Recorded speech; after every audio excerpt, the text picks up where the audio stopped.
உறவுகள் அனைவருக்கும் தெற்கத்தி மன்றாதாவின் வணக்கங்கள். இன்னைக்கான ஒரு தகவல் அப்படின்னு பாத்தீங்கன்னா, பிசிஆர் என்னும் நவீன வாய்ப்பூட்டு சட்டம் அல்லது நவீன ரவுலட் சட்டம் அப்படின்னு சொல்லலாம்.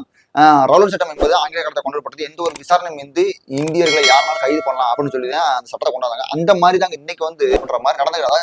போலி பிசிஆர் கூட இன்னைக்கு அதிகமாகிட்டு இருக்கு. என்னன்னா, இப்ப நம்ம சாத்தான்குளம் பக்கத்துல இருக்கக்கூடிய முதலூரில் வந்து ஜீவானந்தம் அப்படின்ற 17 வயது மதிக்கத்தக்க ஒரு பட்டியல் சமூக இளைஞர் வந்து பள்ளிக்கூடத்துல வந்து தாக்கப்பட்டிருக்காரு. மாற்று சமுதாய இளைஞர்கள் வந்து, அதாவது பள்ளிக்கூடத்துல வந்து சண்டை நடக்கிற எல்லாம் இயல்பானது. இதற்கு முன்னாடி எவ்வளவு பள்ளிக்கூடங்கள்ல சண்டை நடந்திருக்கு, நம்ம பேருந்து நிலையத்துல சண்டை நடந்திருக்கு, பெண்கள் ஆண்கள் எல்லாம் சண்டை போடலாம் நீங்க பார்த்துருப்பீங்க இணையதளங்கள்ல. அவங்க மேல பிசிஆர் போடல. இப்ப இங்க மட்டும் எதுக்கு பிசிஆர் போடுறாங்க? அதாவது இப்ப எனக்கு என்ன கேள்வினா, 11வது படிச்சிருக்காங்க, 11வது வரைக்கும் ஒரே பள்ளி அறையில தான் இத்தனை வருஷமா அவங்க ஒரே பக்கத்து ஊருக்காரங்க ஒன்னா படிச்சிருக்காங்க. ஆனா திடீர்னு அவர்கள் வந்து சாதி வரையை சொல்லி திட்டாங்க அப்படின்னு சொல்லி இப்ப அந்த 5 பேர் மாணவர்கள் மீது வந்து போலி பிசிஆர் வந்து போடப்பட்டிருக்கு. என்னன்னா, இந்த மாணவர்களுக்கும் அந்த அடி வாங்கின மாணவருக்கும் அடி கொடுத்த மாணவருக்கும் இது வரைக்கும் முன்பகையோ அல்லது ஜாதி திட்டினா எந்த ஒரு இதுவுமே இல்லை. அங்க பள்ளிக்கூடத்துல விசாரணை பண்ணிட்டாங்க, பெற்றோர்கள்ட்ட வந்து விசாரணை பண்ணிட்டாங்க, இப்போ காவல்துறையில விசாரணை. இதை வந்து சில கட்சிகள் விசிகா போன்ற சில ஜாதிய கட்சிகள் இது ஜாதிய பிரச்சனையாக்கி இதை வந்து இப்போ போலி பிசிஆர் போட வச்சிருக்காங்க. இப்ப அந்த மக்கள் எல்லாம் வந்து இப்ப எதிர்ப்பு அங்க இருக்கக்கூடிய அந்த பாதிக்கப்பட்ட மக்கள் வந்து எதிர்ப்பு தெரிவிச்சுட்டு இருக்காங்க. அதாவது 17 வயசு கீழே இருக்கா, அவங்க 17 வயசு தானே, 18 வயசு கீழே இருக்கவங்களுக்கு வந்து எப்படி பிசிஆர் வந்து அடாப்ட் ஆகும்? அவங்க வந்து சிறுத்தை பள்ளிக்கு தான் அனுப்பணும். விசிகா கட்சியை சேர்ந்த திருமானை வந்து பேசுறாரு, உடனே பிசிஆர். அவங்க காவல்துறை சொல்றாங்க, இல்லங்க மேல இடத்துல இருந்து எங்களுக்கு ப்ரொஃபசர் அவர் சொல்லிட்டாரு உடனே அப்படின்னு பண்றாங்களா? அதாவது பாருங்க, எப்படிலாம் ஒரு சொல்லிட்டா உடனே போறோம். இது மூலம் வந்து ஒரு பிசினஸ் மாதிரி நடக்குதுங்க. இப்ப இன்னொரு பக்கம் பாத்தீங்கன்னா, இதே மாதிரி நம்ம வட தமிழகத்துல பனையூர் அப்படின்ற ஊர்ல வந்து கிரி அப்படின்ற 17 வயது மதிக்கத்தக்க அதே படுசமூக இளைஞரை வந்து பாமகவை சேர்ந்தவர்கள் வந்து தாக்கிட்டாங்க அப்படின்னு சொல்லி வைரலா பரப்பிக்கிட்டு இருக்காங்க. அங்க பார்த்தா அவர்கள் வந்து பாமக வச்சிருந்த அந்த பேனரை பூரா கிழிச்சிருக்காப்புல அந்த இளைஞர். அதனால வந்து அவர்கள் அடிச்சோம் அப்படின்னு சொல்லியிருக்காங்க. அதுல வந்து இப்ப என்ன கேட்கறாங்க, ஏன் பேனரை கிழிச்சா நீங்க அடிக்கதான் செய்யலாம், நீங்க கம்ப்ளைண்ட் போய் கொடுக்க கூடாது அப்படின்னு வந்து ஒரு நாளாய் வந்து கேட்கிறேன். நான் என்ன சொல்றேன், உங்க அண்ணன் விசிகா தலைவர் திருமானை வந்து வண்டியில போகும்போது வந்து ராஜீவ்காந்தி இவரே போய் இடிச்சுட்டு முறைச்சு பார்த்ததுக்கு அடிச்சிங்களே, நாங்க அப்படித்தான் அடிப்போம் அப்படின்னு வேற சொன்னீங்களே, நாங்க லைட் தாங்க தட்டுன்னு அப்படின்னு சொல்லி எகத்தாளமா பேசுனீங்களேப்பா முறைச்சதுக்கு. அப்புறம் பேனரை கிழிச்சா அடிக்காம என்ன பண்ணுவாங்க? அதாவது இங்க வந்து எப்படி நடக்குதுன்னா, இந்த ஜாதி அரசியல் மிக பயங்கரமா இப்ப வந்து அதாவது இந்த பிசிஆர் அப்படின்ற சட்டத்தை அது வந்து பட்டியல் சமூக மக்களின் பாதுகாப்புக்காண்டி வழங்கப்பட்ட அந்த சட்டத்தை தவறாக மற்ற சமுதாய மக்களை பழிவாங்கும் நோக்கத்திற்காகவும் பணத்திற்காகவும் ஆதாயத்திற்காகவும் அரசியல் நோக்கத்திற்காகவும் பயன்படுத்தக்கூடிய வேலைகள் நடக்குது. அதாவது ஒரு பட்டியல் சமூக இளைஞரை வந்து வேணுமே தூண்டி விட்டு நீ போய் வம்பு பண்ணு, அவங்க வந்து அவதூறா பேசு, இந்த மாதிரி பேனரை கிளி, இந்த மாதிரி. அதாவது இப்ப அந்த மாணவர்கள் வந்து உண்மையில தப்பே செஞ்சிருக்க மாட்டாங்க. எல்லா இடத்துலயும் சும்மா ஒரு சரி இப்படி விடுமே. இதே வந்து சமீபத்துல ஒரு 15 மாணவர்கள் கும்பகோணத்துல வந்து அடிச்சு தாக்குறாங்க. ஏன் அவருக்கு மீது பிசிஆர் போடல? அப்போ வந்து இங்க வந்து முதல்ல அடிச்சவன் யாரு, அடி வாங்கினவன் யாரு அப்படின்னு சொல்லி அந்த அடி வாங்கினவன் வந்து ஒரு பட்டி சமூகமா இருந்தா உடனே அதுக்கு பின்னாடி வந்து ஜாதியை வச்சு திணிக்கிறாங்க. இதுதான் நடந்துகிட்டு இருக்கு. இப்ப இதுக்கு நம்ம என்ன பண்றது? இது வந்து இப்ப எப்படின்னா ரொம்ப ஓவரா போய்கிட்டு இருக்குங்க. நான் கவனிச்ச வரைக்கும் எனக்கு நிறைய நண்பர்கள் வந்து உறவுகள் வந்து நிறைய பேர் போன் பண்றாங்க. என்னன்னா, தம்பி இதை பத்தி பேசணும். அதாவது ஒருத்தர் வெள்ளாம கஷ்டப்பட்டு வளர்த்திருக்காரு, மாடு மேய்ஞ்சிருச்சுப்பா. அவர் வந்து யார்ட்டு மாடும் தெரியல, சும்மா திட்டிருக்காரு மாடு. அப்படி மேய்ச்சி கிராமத்துல திட்டுவாங்க, அப்படி வந்து மாடு அப்படி அவுத்து விட்டாங்க, மேய்ச்சி பிடிச்சி நம்ம அப்படின்னு சொல்லி உடனே அது பாதிக்கப்பட்டவங்க போய் ஜட்ஜல் திட்டம் சொல்லி பிசிஆர்.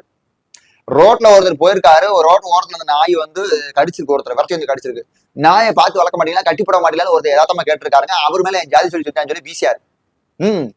இப்படி ஒருத்தர் வேலைக்கு ஒருத்தர் வச்சிருக்காரு இதுல திருப்பூர்ல.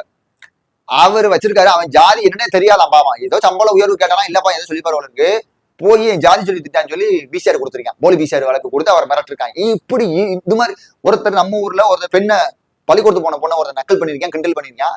ஏப்பா அதாவது நீங்க காவல்துறைக்கும் போலாம், அங்க போகும் முதல்ல ஒரு அப்பா என்ன செய்ய தம்பி இதெல்லாம் கிண்டல் பண்ண போனா உடனே ஜாதி சொல்லி திட்டாரு அப்படின்னு. இப்படி எந்த வகையில இதை வந்து மற்ற சமுதாய மக்களை ஒடுக்க முடியுமா, தவறா பயன்படுத்தப்படுமா, எப்படி பணம் சம்பாதிக்க? இப்ப எப்படி போலி பிசிஆர் போட சொல்ல இங்க இருங்க வழக்கு வாபஸ் வாங்குறோம், வழக்கு காசு கொடுங்க வாபஸ் வாங்குறோம் இப்படின்னு சொல்லி இது வந்து ஒரு கட்ட பஞ்சாயத்து மாதிரி பண்ணிக்கிட்டு இருக்காங்க. இந்த போலி பிசிஆரால் பாதிக்கப்படக்கூடிய மக்கள் எல்லோரும் ஒன்று சேர வேண்டும். இதற்கு எதிராக தமிழ்நாடு முழுக்க இந்திய முழுக்க மிகப்பெரிய ஒரு போராட்டத்தை நம்ம வந்து முன்னெடுக்க வேண்டும். ஏன்னா இதுல வந்து 2018 லலித் மற்றும் கோயல் அப்படின்ற உச்சநீதிமன்ற நீதிபதி வந்து தீர்ப்பு வழங்கியிருக்காங்க.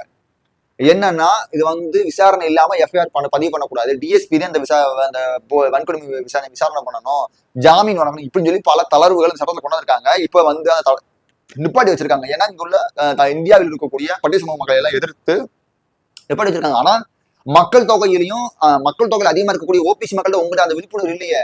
தமிழ்நாட்டுல முதல்ல இதை அமல்படுத்துங்க. இந்திய அளவுல ஓபிசி மக்களை அதாவது ஓபிசி மக்கள்ல இதெல்லாம் பாதிக்கப்படக்கூடிய மக்கள் மிகப்பெரிய ஒரு பழிவாங்கல் நடக்குதுங்க.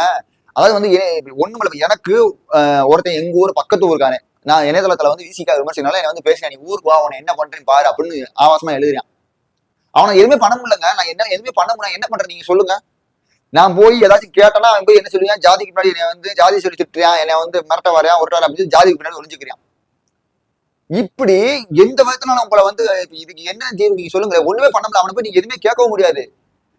இப்ப அவனுக்கு வந்து நான் என்ன சாச்சா, உங்களை அடிச்சாலும் அவன் வந்து நான் ஆண்ட பரம்பரை அடிச்சுட்டேன் அப்படின்னு சொல்லி ஒரு கெத்து, அடி வாங்கினாலும் நான் போய் ஜாதி பின்னாடி ஒளிஞ்சுக்கிட்டு. ஆனா உங்களுக்கு எல்லா பக்கத்தும் உங்களுக்கு வந்து நீங்க அடிச்சீங்கனாலும் உங்களுக்கு பாதிப்பு, அடி வாங்கினாலும் உங்களுக்கு பாதிப்பு, உங்களுக்கு பணம் போய் மன நிம்மதி போய் உங்களுக்கு எல்லா பக்கத்தும் உங்களுக்கு பாதிப்பு. இதெல்லாம் புரிஞ்சுக்கிறங்க, ரொம்ப நடக்குது. கிளம்புறீங்களா இங்க தமிழ்நாடு, இன்னொரு தமிழ்நாடு தலித் அரசியலும் இவங்க எப்படி இதை ஏன் அப்படி பண்றாங்கன்னா, தமிழகத்துல எவ்வளவு மக்கள் ஒற்றுமையில இருப்பாங்க. பறைய சமூக மக்களும் வன்னியர் சமூக மக்களும் தேவர் தேவர். ஆனா அவங்க இந்த தலித்தியம் பேசக்கூடியவர்கள், குறிப்பா இந்த சோகால் நீல பண்பாட்டு மையம் சோகால் விசிகா வந்து, அதாவது பட்டியல் சமூகத்தால பட்டியல் சமூகம் அல்லாத ஒருத்தர் பாதிக்கப்படும் போது நவது வாரத்தையும் பொத்திக்கிட்டு இருப்பாங்க. இதே பட்டியல் சமூகம் அல்லாத சமூகத்தால் ஒரு பட்டியல் சமூகம் பாதிக்கணும் சாதி பேரோட போடுவாரு. ஆனா இவர் சமூகத்தால ஒரு சமூகத்துக்கு பாதி பேர் போது ஒரு ஜாதி பேர் போட மாட்டாரு. இவர் சமூகத்தை ஜாதி பேர் போட மாட்டாரு. தலித்துல எந்த சாதியும் போட மாட்டாரு. ஆனா தலித் அல்லாத சமூகத்துல ஒரு தலித் சமூகம் பாதிக்கும் போது அது ஜாதி இந்துக்கள் அப்படின்னு போடுவாரு. இந்த நீல பண்பாட்டு மையம் எவ்வளவு வன்மம் முடிச்சவங்க பாருங்க. அதே மாதிரி இவங்க பாருங்க அப்படி அப்படியே மாமன் கத்திட்டு இருப்பாங்க. இப்ப இவங்களோட அரசியல் எப்படின்னு பாத்தீங்கன்னா, இந்த தலித் அரசியல் எப்படின்னு பாத்தீங்கன்னா, தமிழர்களை பிரித்தாலும் அரசியல். இந்த திராவிடத்துக்கு அடியாள வேலை பாக்குறாங்க தலித், அதான் சொல்லுவாங்க. இவங்க இதே சிவகங்கையில ஒருத்தர் புல்லட் ஓட்டினாருன்னு சொல்லி விரல் வெட்டப்பட்டுச்சு அப்படின்னு சொல்லி ஒரு அரசியல் பண்றாங்க. ஆனா ஆக்சுவலா வந்து சிவகங்கையோட காவல்துறை என்ன சொல்றாங்க, இல்லங்க அவர் வந்து பட்ட பேர் சொன்னாலதான் அவங்க வந்து அறிக்கை கொடுக்குறாங்க, இருந்தாலும் அதை அரசியல் பாக்குறாங்க. இதே ஒரு நம்ம தூத்துக்குடியில வைகுண்டத்துல ஒரு தேவேந்திரன் அப்படின்ற இளைஞரை வந்து விரல இது பண்ணிருக்காங்க.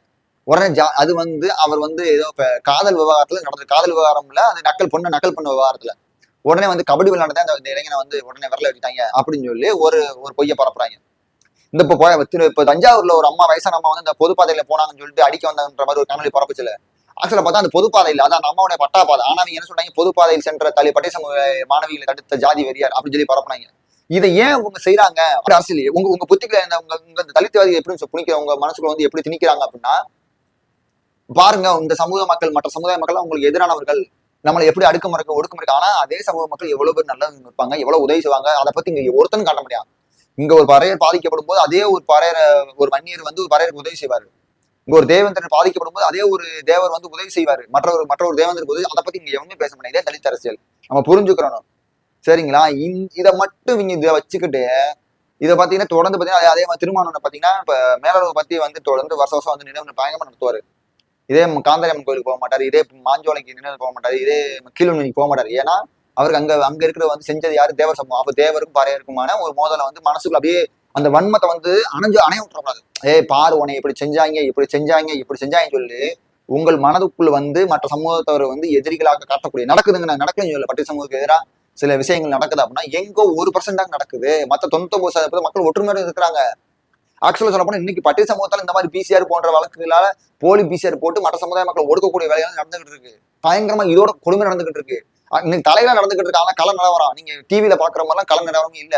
இந்த பாதிப்புக்கே வந்து இந்த கிரி அப்படின்ற இளைஞர் பாதிக்கப்படுறதுக்கு, இந்த ஜீவனத்தை பாதிக்கப்படுறதுக்கு உடனே SC/ST ஆணையம் வர்றாங்க. ஆனா என்னைக்காச்சும் இந்த பிற்படுத்தப்பட்ட மக்களுக்காக பிற்படுத்த ஆணையம் வருதா? நம்ம இதெல்லாம் கேட்கணும். நம்ம உரிமைகள் நம்ம கேட்கறதுக்கே பயப்படுறோம். இன்னைக்கு மீடியா அப்படி இருக்கு. நம்ம இந்த காணொலி பேசினாலும் நம்ம காணொலி முடக்குவாங்க, ரிப்போர்ட் எடுத்து விடுவாங்க. அப்படி நடக்கு. நம்ம பேசவே முடியல. அவ்வளவுக்கு நம்ம குரல் அற்றவர்களாக உரிமையற்றவர்களாக இருக்கிறோம். மேலூர்ல ஒருத்தர் வந்து இந்த சிறுத்தை குட்டி போய் ஒருத்தர் வண்டியை மோதி போட்டு அவர் ஏப்பா மோதி கிடக்க அவர் அடிச்சு போட்டு என் மேல போலி பிசிஆர் அவர் மேலே அடிச்சு போட்டு இவனே போய் போலி பிசிஆர் போட்டிருக்கான். இந்த மாதிரி நிறைய தமிழ்நாடு முழுக்கங்க போய்கிட்டு இருக்கு. இதை வந்து இப்ப நம்ம வந்து எப்படி இந்த பாதிக்கக்கூடிய மக்கள் வந்து என்ன செய்யணும்னா, அவங்க கூட்டணி இருக்கக்கூடிய ஆளுங்க அரசுக்கு வந்து நம்ம சொல்லணும், ஐயா நீங்க வந்து எங்களை ஓட்டு நீங்க உங்களுக்கு இல்ல, நீங்க இந்த மாதிரி ஆளுகளை கூட வச்சுக்கிட்டு எங்க மக்களை துன்புறுத்துறீங்க, நாங்க என்ன பண்றது, எங்களை பாதுகாத்துக்கு வேற வழி தெரியல அப்படின்னு சொல்லி நம்மளோட கோரிக்கைகளை நம்மளோட குரல்களை நீங்க எழுப்புங்க. ஏன் இப்படி இருக்கீங்கன்னு தெரியல, இணையதளம் இருக்கு, உங்களோட கருத்துக்களை ஏதோ ஒரு வகையில் சொல்லுங்க. சரிங்களா? என்னோட கருத்துக்கள் பிடிச்சிருந்தா லைக் பண்ணுங்க, ஷேர் பண்ணுங்க, கமெண்ட் பண்ணுங்க, உங்களோட கருத்துக்களை சொல்லுங்க. நன்றி.